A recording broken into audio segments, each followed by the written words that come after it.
بسم الله الرحمن الرحيم الرحمن علم القرآن خلق الإنسان علمه البيان. Bismillahirrahmanirrahim. Assalamualaikum warahmatullahi wabarakatuh. Alhamdulillahil karimir rahman, 'allamal Qur'an, khalaqal insana 'allamahul bayan. Asyhadu an la ilaha illallah wa asyhadu anna Muhammadar Rasulullah. Allahumma shalli ala Muhammad wa ala ali Muhammad. Subhanaka la ilma lana illa ma 'allamtana innaka antal alimul hakim. Subhanaka la ilma lana illa ma 'allamtana innaka antal alimul hakim. Subhanaka la ilma lana illa ma 'allamtana innaka antal alimul hakim. Rabbi zidni ilma. Melanjutkan tadabbur kita di surah An-Naba. Hari ini kita akan khusus melanjutkan dari ayat 17 sampai 30.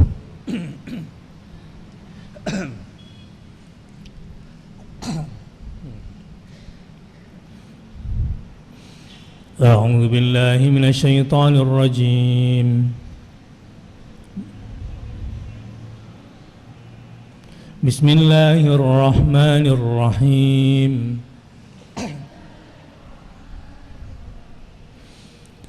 Sama-sama langsung aja ya.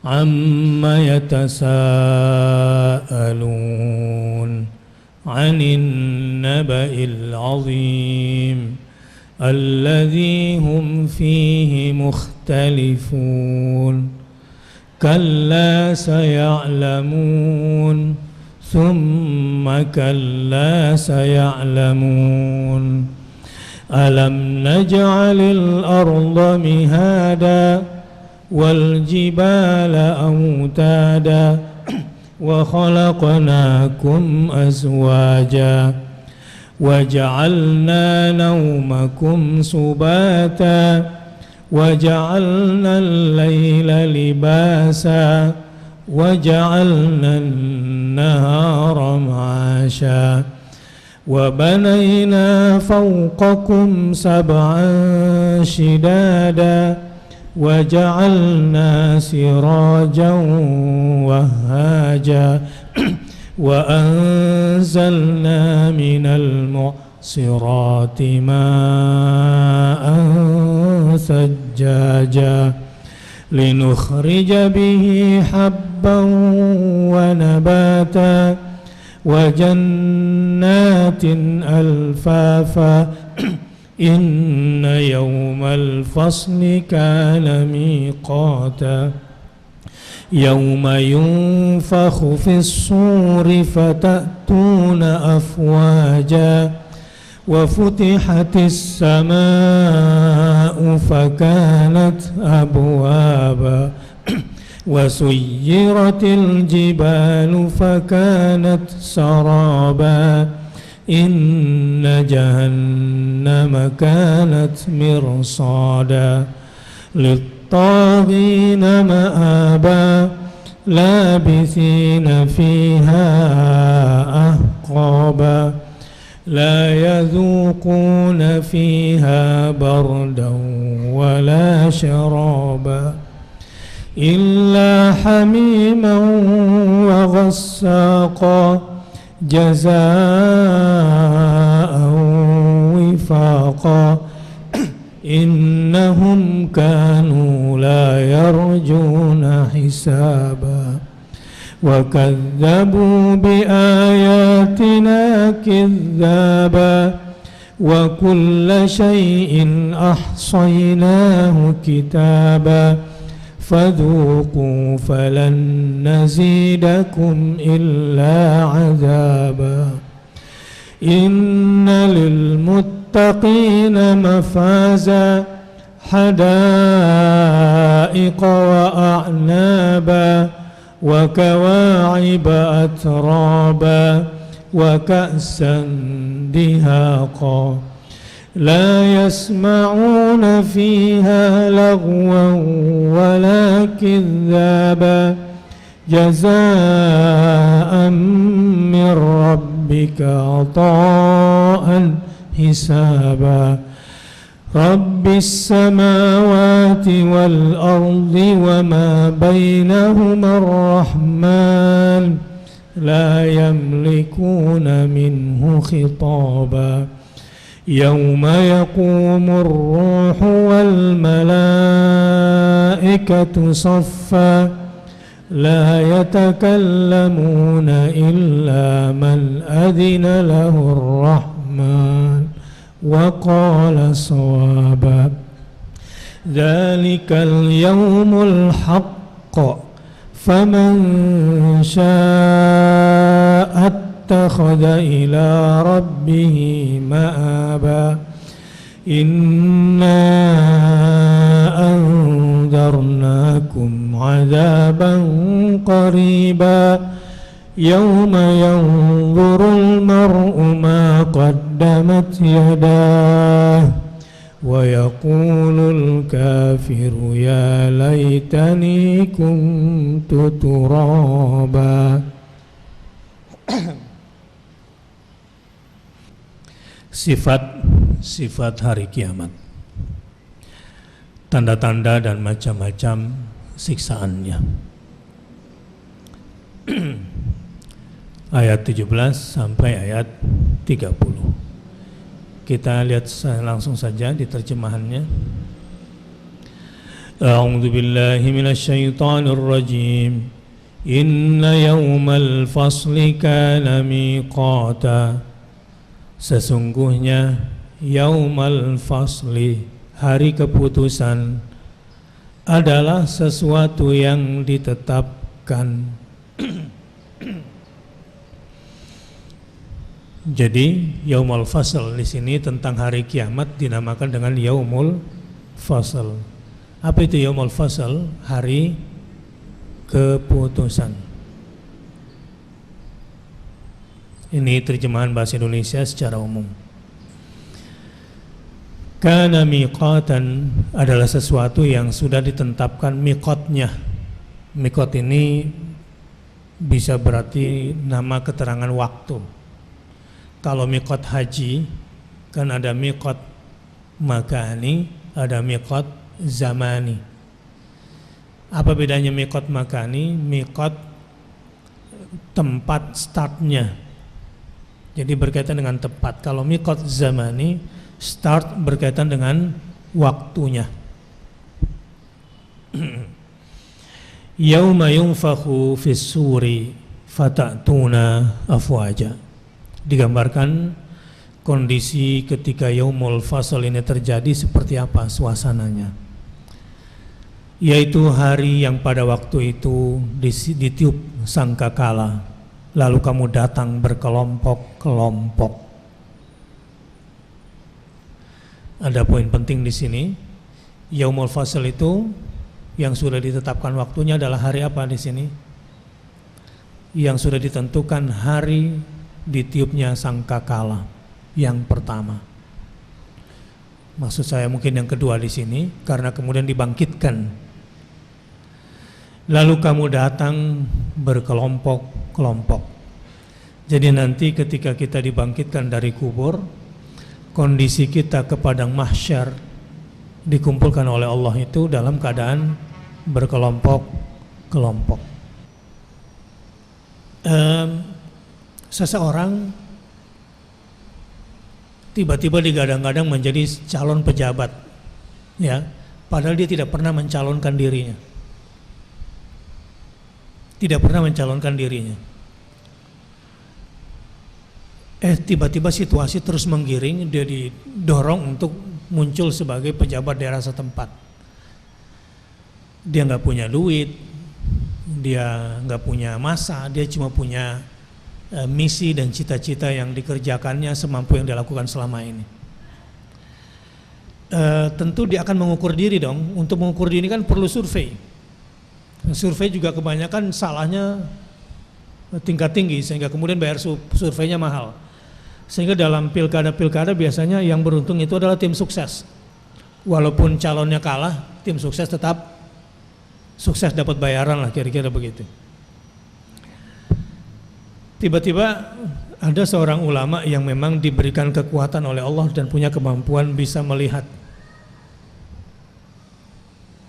Ya, sepertinya kamu pada posisi ranking 4. Walaupun nama kamu tertulis di ranking 25 misalnya. Gitu ya. Tentu ini menjadi bekal dong daripada berjalan berdasarkan situasi buta. Lalu ada informasi pendahuluan. Saya kira motivasi berbeda ya antara sudah tahu dengan belum tahu. Kondisi-kondisi informasi gaib seperti ini bukanlah sesuatu yang aneh. Apa yang bakal terjadi pada Yusuf alaihissalam itu kan sudah terjadi dalam mimpinya. Ya, walaupun tidak setiap orang bisa melakukan itu. Tetapi setelah wahyu terputus, ada memang yang namanya firasat, ada namanya ilham. Ada orang-orang tertentu yang dikatakan oleh Rasulullah SAW, ittaqu firasatal mu'min, berhati-hatilah terhadap firasatnya orang beriman.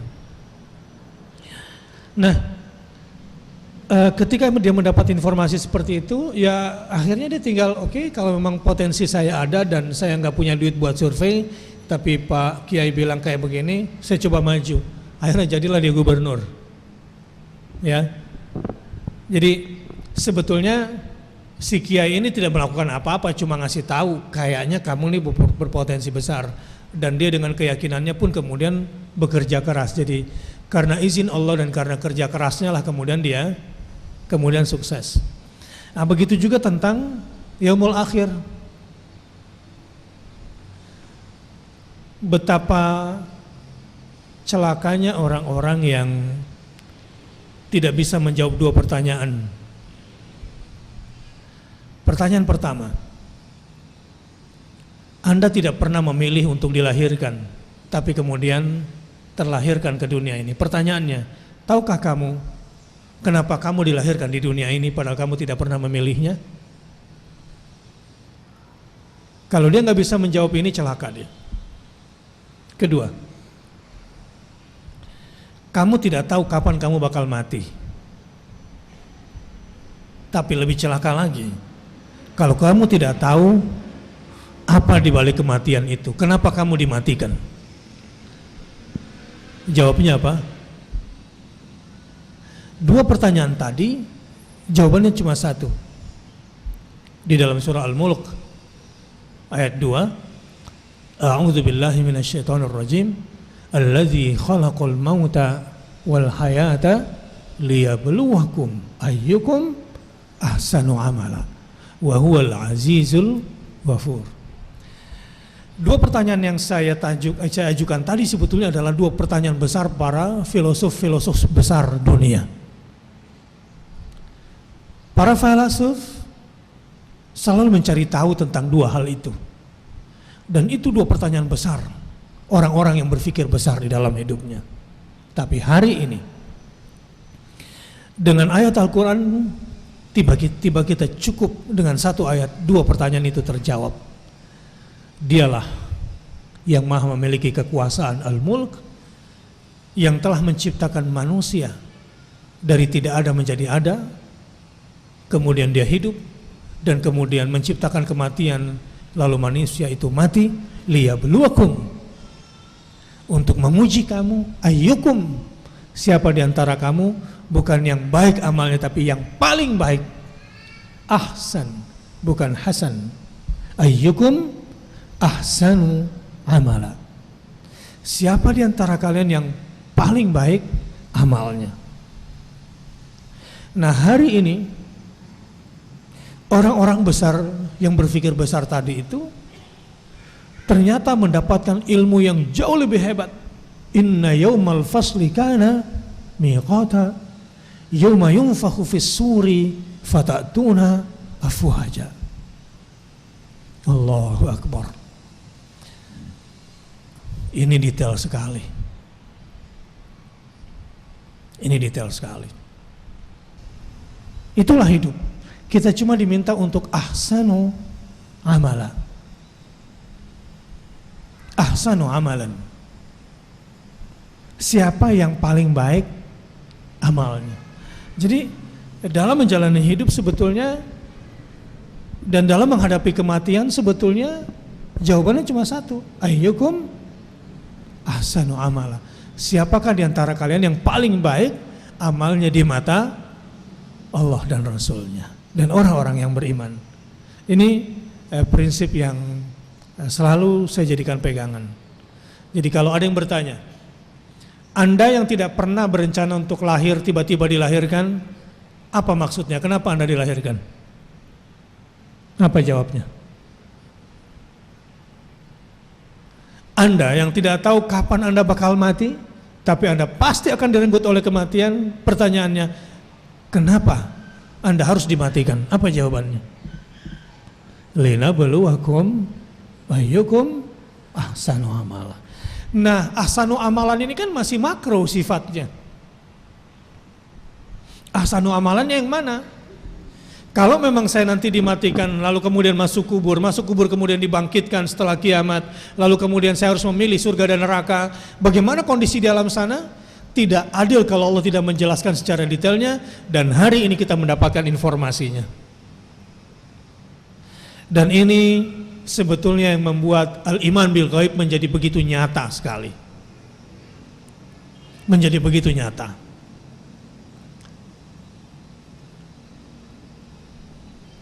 Ada bacaan-bacaan dalam tidur yang kalau kita baca, insya Allah nanti mimpi kita menjadi terang, dan besok mimpi-mimpi itu kalau kita urut gitu ya. Ini juga butuh keahlian. Saya mau pelajari ilmu ini sejak umur belasan tahun. Ya, kalau di puzzling itu diurut-urut kok kayaknya begini ya, kok kayaknya mirip ya, sehingga kita mengerti jangan ke sana. Kita mengerti harus ke situ. Putuskan ini dan putuskan itu. Tapi ada yang lebih hebat dari itu semua. Inna yaumal fasli kana miqata yauma yunfakhu fis-suri fatatuna afwaja. Ini lebih hebat dari semuanya. Sehingga dari sekarang ahsanu amalan apakah yang harus kita lakukan menghadapi pasca kematian? Ahsanu amalan apakah yang harus kita kerjakan dalam rangka menghadapi hari kebangkitan nanti? Nah, di sini informasinya sesungguhnya Yaumul Fasl, hari keputusan itu adalah waktu yang sudah ditetapkan. Kamu nggak usah mencari tahu. Yang jelas itu sudah ditetapkan. Kamu nggak usah cari tahu kira-kira umur berapa saya meninggalnya Ustadz, itu nggak penting. Yang penting adalah apakah kamu sudah cukup bekal menghadapi kematian.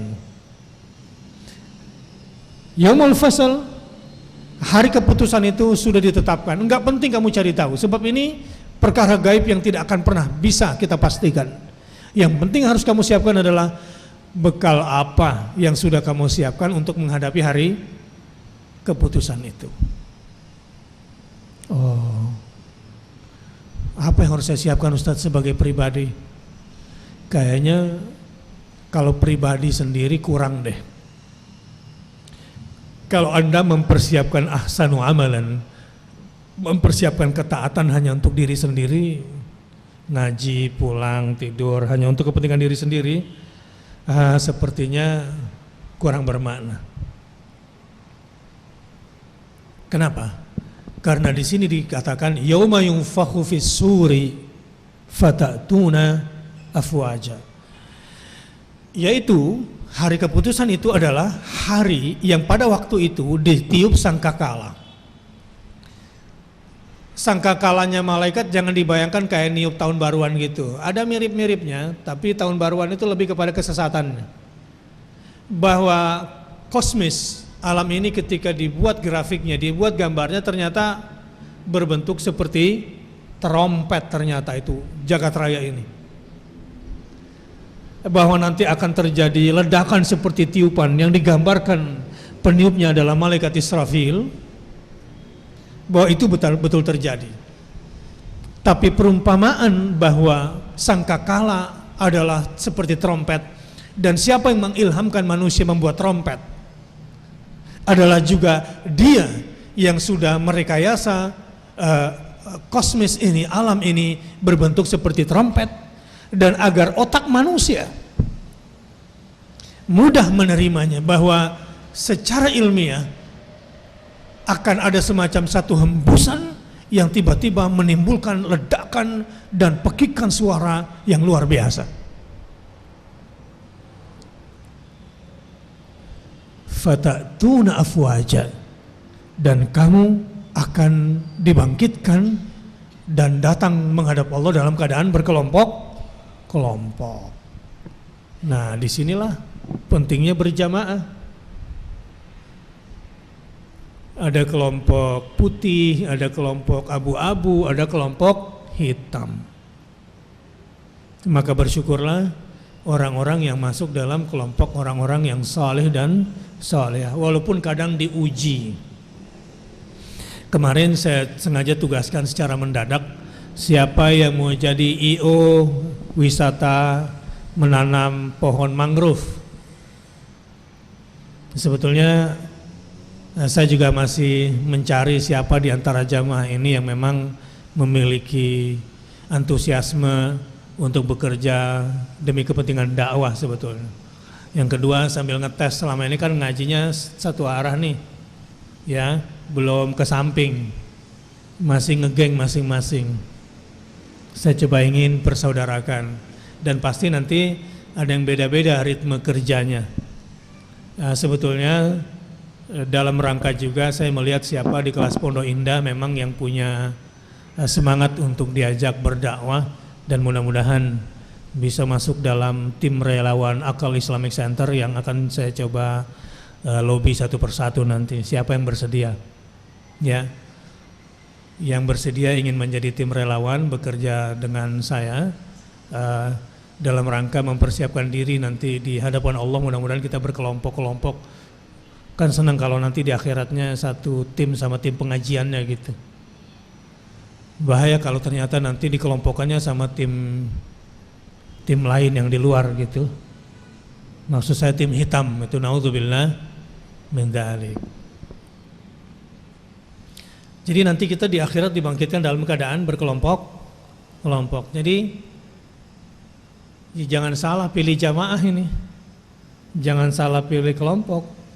Betul-betul dengan kelompok-kelompok yang satu visi, visinya ingin masuk surga, tapi surganya definitif, jangan surga versi dia. Surga versi dia gini, ngapain sih lu terlalu soleha banget, nanti surganya kelewatan lu. Nah, itu berarti surga dia mungkin ini jurusan Kampung Melayu tapi keterusan sampai ke Klender barangkali gitu.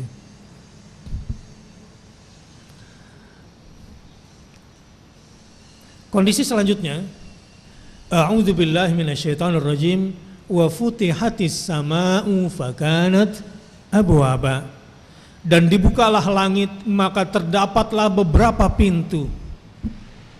Jadi setelah hari sangkakala kemudian manusia dibangkitkan, lalu datang berkelompok-kelompok, tiba-tiba langit itu terbuka.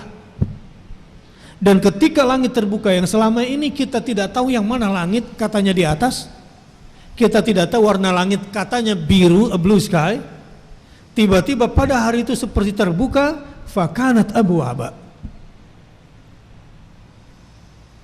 Itu kondisinya nanti.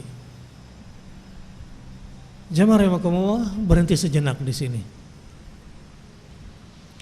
Coba kalau berbicara tentang hari kiamat ini memang harus dihafal urutan-urutannya.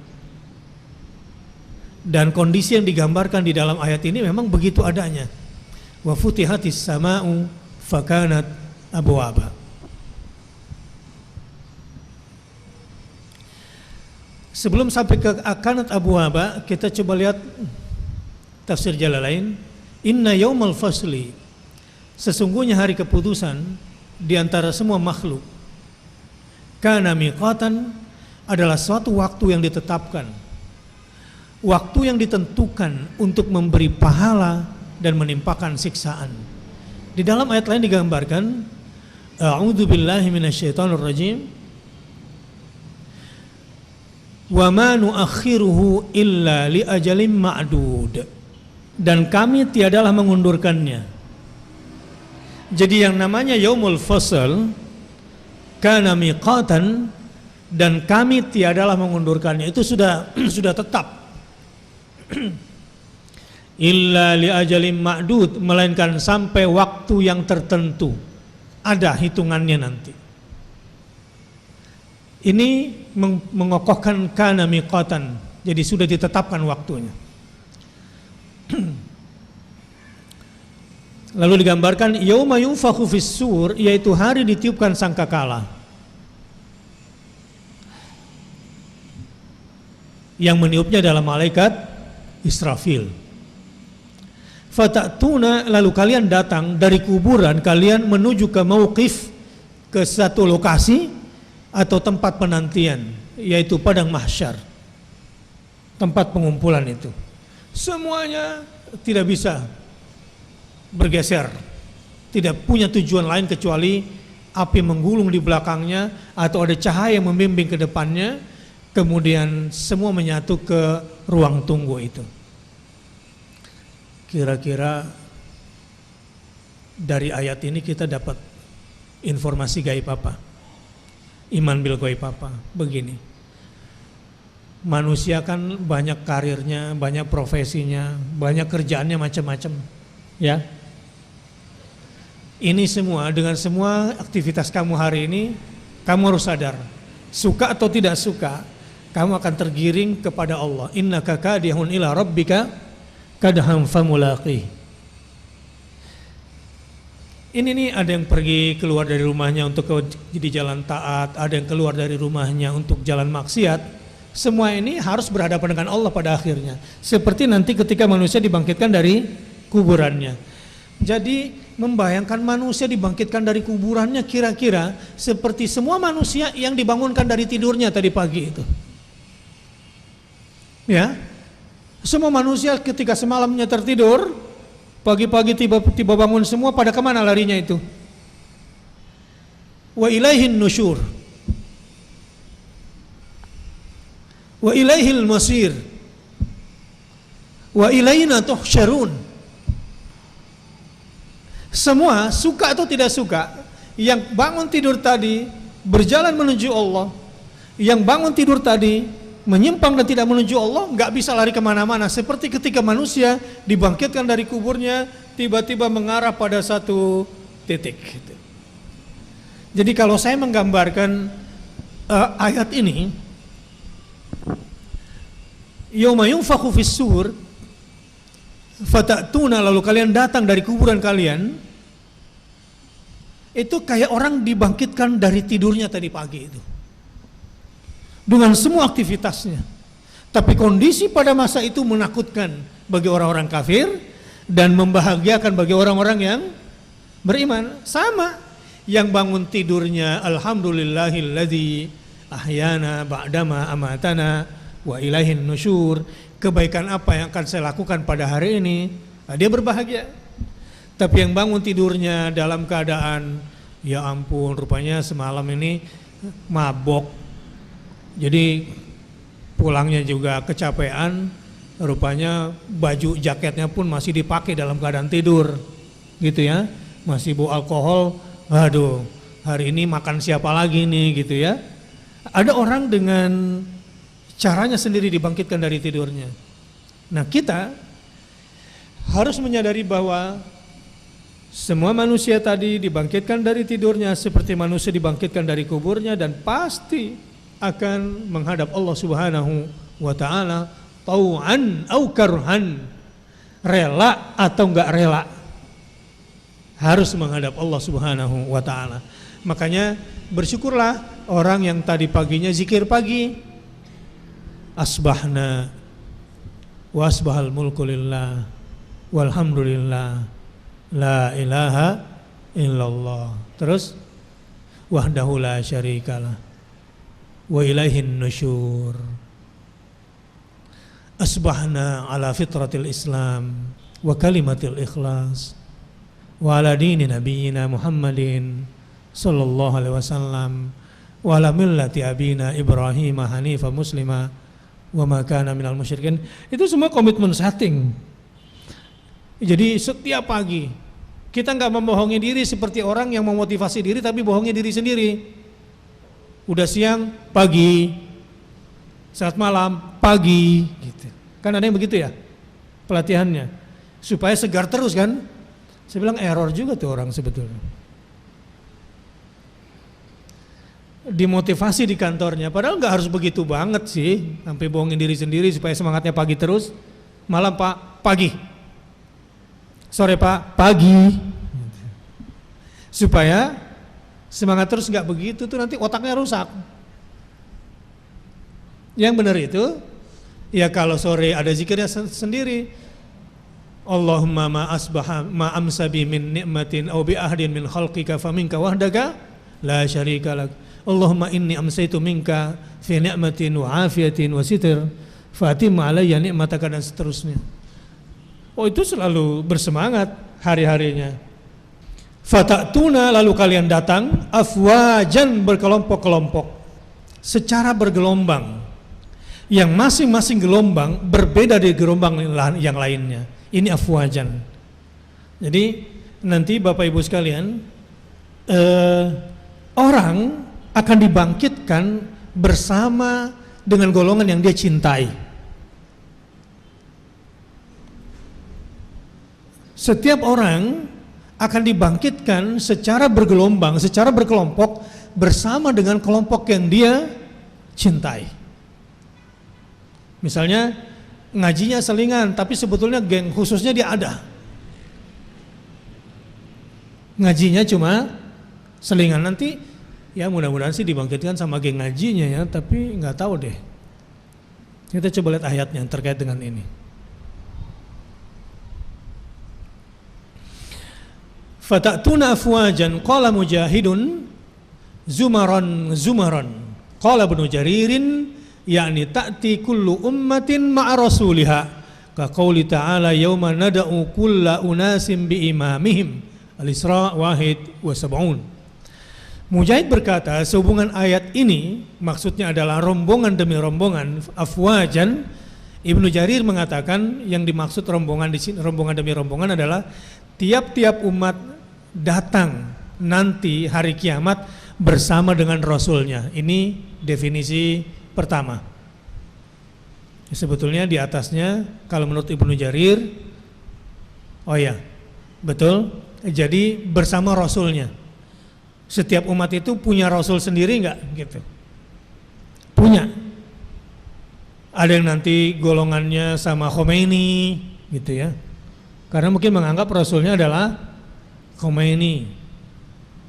Ada yang Mirza Ghulam Ahmad, ya itu rasulnya. Kalau dia mengakui si Mirza adalah sebagai nabi, jadilah Ahmadiyah gitu. Ada lagi Nur Ubaidah, nah ini LDII misalnya, karena dia mengaku rasul. Ada lagi Ghafatar karena mengaku nabinya adalah Musaddiq misalnya. Ada lagi Islam tapi enggak mengikuti Nabi Muhammad, ekonominya, politiknya, ya cuma sholawatannya doang gitu. Rasulnya Muhammad, tetapi ketika Nabi Muhammad dicerca, ketika agamanya diserang, dia ikut menyerang agama Muhammad SAW. Nah ini gak jelas nanti siapa rasulnya, si Dajjal mungkin. Nah Bapak Ibu sekalian mungkin mau dong bersama golongan Muhammad SAW, tapi minimal menjadi pengikut Muhammad itu berselawatlah 10 kali di awal pagi.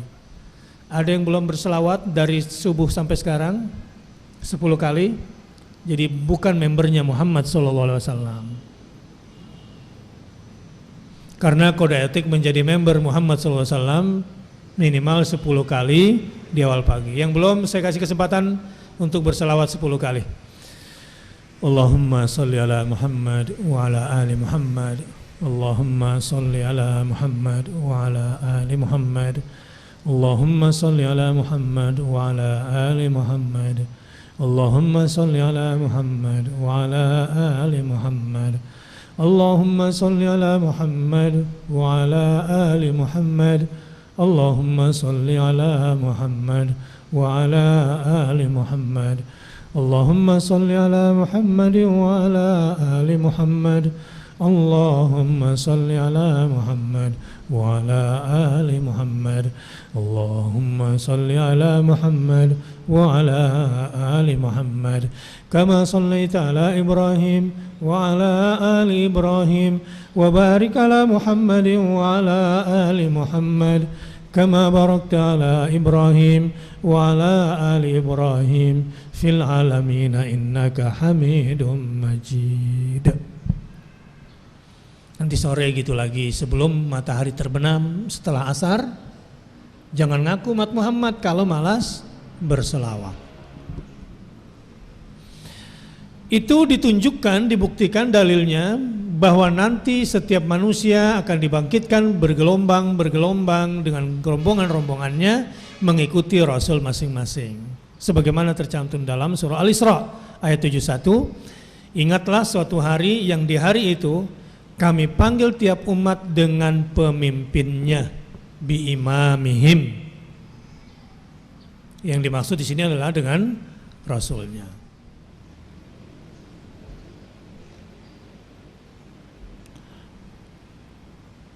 Lanjut.